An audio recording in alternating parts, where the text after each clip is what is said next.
Juga ada Ketua IKUI, Bu Ardia, bersama Sekretaris IKUI, Bu Dewi. Inilah penggawa-penggawa yang selalu mengontrol kami, Pak Menteri. Susah juga. Juga ada Bapak Haji Anwar. Kalau istilah kita yang lebih terkenal itu Anwar Lima. Karena orang lima, orang tinggi juga. Silakan bangun Pak Haji. Itu kita orang ini.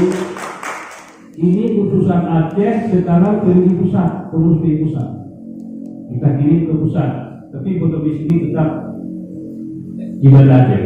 Nah, bagaimana kita buat pengurus pusat, tapi di sini Ibadah Aceh. Itulah hebatnya Ibadah Aceh kira-kira.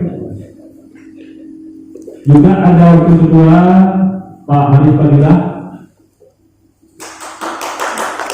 Nah, ini juga salah satu calon yang akan menggantikan saya nanti. Dan bukan hanya dia, ada yang lain yang hadir yang akan menggantikan saya, calon menggantikan saya, Pak Ibrahim. Nah, itu Pak Ibrahim sekarang yang punya rakyat Aceh. Rakyat Aceh sudah punya semua.